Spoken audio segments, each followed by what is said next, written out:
चार दोस्त आपस में बस से नैनीताल जाने की बात कर रहे थे। उन चारों में बहुत गहरी दोस्ती थी। वो कोई भी काम एक दूसरे से बिना पूछे नहीं करते थे। पता है नैनीताल में घूमने की बहुत अच्छी अच्छी जगह है। तुम जाओगी ना तो बहुत अच्छा लगेगा तुम्हें चलने में। वहाँ के वाटर पार्क की तो पूछो ही मत ही ना तुम। बहुत ज़्यादा बड़े बड़े वाटर पार्क हैं वहाँ के तो हम चारों कल पक्का चलते हैं नैनीताल घूमने के लिए, ठीक है ना। इतना कहकर वो चारों अपने अपने घर ले जाते हैं, लेकिन उनको क्या पता कि उनकी पूरी प्लानिंग बेकार हो जाएगी, क्योंकि भविष्य में जो लिखा होता है वह हर हाल में होकर ही रहता है। घर पहुंचते पहुंचते उन्हें शाम हो जाती है। उनमें से ग्रुप लीडर लड़की ने घर पहुंचने के लिए शॉर्टकट ले लिया। उस लड़की को रास्ते में एक नारियल दिखाई दिया। वह नारियल कोई ऐसा वैसा नारियल नहीं था। वह रास्ते में इधर उधर चारों तरफ देखती है, कोई उसे देख तो नहीं रहा। नारियल के पास आत्मा भटक रही थी। जैसे ही उसने नारियल को उठाना चाहा, वह आत्मा उस नारियल के अंदर चली गई। लड़की नारियल को अपने घर ले जाती है। पता है जब मैं घर आ रही थी ना तो मुझको ये नारियल मिला था। सड़क पर कोई नहीं था इसीलिए मैं इसे उठा कर ले आई। तभी लड़की के हाथ में से नारियल नीचे जमीन पर गिर जाता है, क्योंकि उस नारियल में आत्मा थी। अरे कोई है, ये कैसे चल रहा है? देखिए। अरे घर में कोई है, अरे कोई तो बचाओ हमें। ओह माय गॉड, लाइट और चली गई, अब क्या करें। मुझे तो डर लग रहा है। तुम दोनों ने अभी यहाँ पे कोई देखा था सफेद साड़ी में? मुझे डर लग रहा है। कौन हो तुम? कौन हो सफेद साड़ी में? अरे कौन हो? लगता है तुम जो नारियल लाई हो ना, ये उसी में से निकला है। ग्रुप लीडर लड़की उस लड़के की बात को नहीं मानती है। अगले दिन सुबह होते ही वह बस से नैनीताल घूमने के लिए निकल जाते हैं।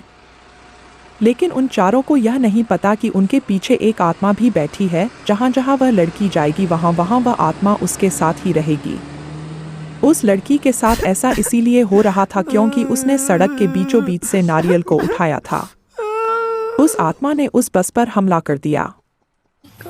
तुम सब मरोगे, सबके सब मारे जाओगे तुम।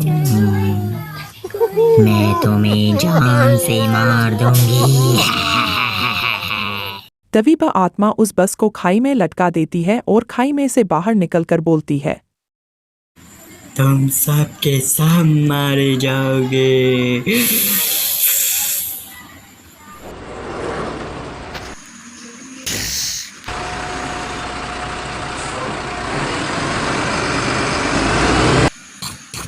इतना कहकर आत्मा उनकी बस में आग लगा देती है। अंदर के सभी पैसेंजर और वो चारों लोग वहां से भाग जाते हैं। इतना सब होने के कारण दोनों लड़कियां एक ही कमरे में सोती हैं। उन्हें लग रहा था कि वह आत्मा अब उनके घर में नहीं आएगी, लेकिन ऐसा कुछ भी नहीं हुआ। सुन ले राजकुमारी, सुन ले राजकुमारी। आत्मा की आवाज़ सुनकर वह डर जाती है और अपने आप लाइट चालू हो जाती है। लड़की आंख खोलकर बेहोश हो जाती है। आत्मा उसे अपने साथ ले जाती है। अब नहीं बचेगी तू मुझसे। इतना कहकर आत्मा गायब हो जाती है और लड़की को होश आने लगता है। लड़की अपने घर की ओर भागने लगती है।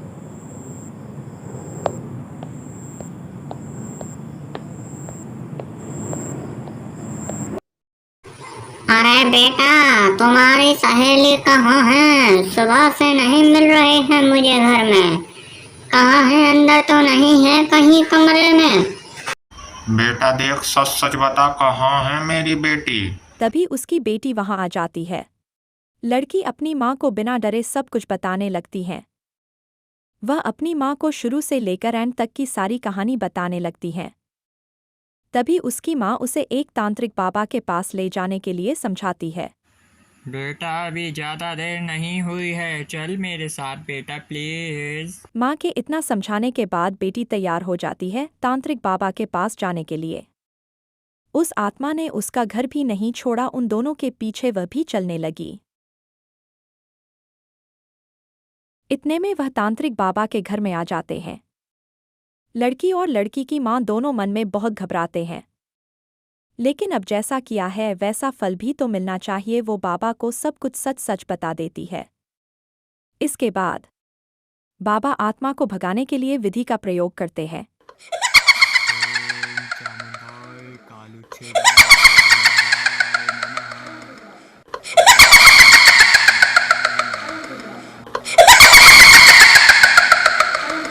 कौन है तू और कहाँ से आई है? इस लड़की के शरीर में तू क्यों है? तेरे को क्या चाहिए? बता, क्या है तेरी मांग? बता दे, नहीं तो तेरे को बोतल में बंद कर दूंगा और हमेशा हमेशा के लिए तेरे को मिट्टी में दफन कर दूंगा। बता, करूँ तेरे साथ ऐसा? चली जा यहाँ से, छोड़ दे इस बच्ची का शरीर। गायब होकर मुझे डराने की कोशिश तो बिल्कुल मत कर। मार दूंगी, सबको मार दूंगी, किसी को नहीं छोड़ूंगी, सबको मार दूंगी, सब मरेंगे, सब मरेंगे। तांत्रिक पंडित, तू भी मरेगा। नहीं, मुझे छोड़ दो।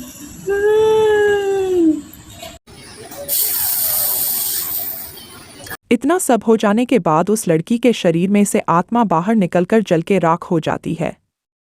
तो दोस्तों, इस कहानी से हमें यह शिक्षा मिलती है कि हमें सड़क पर गिरी हुई किसी भी चीज़ को उठाना नहीं चाहिए।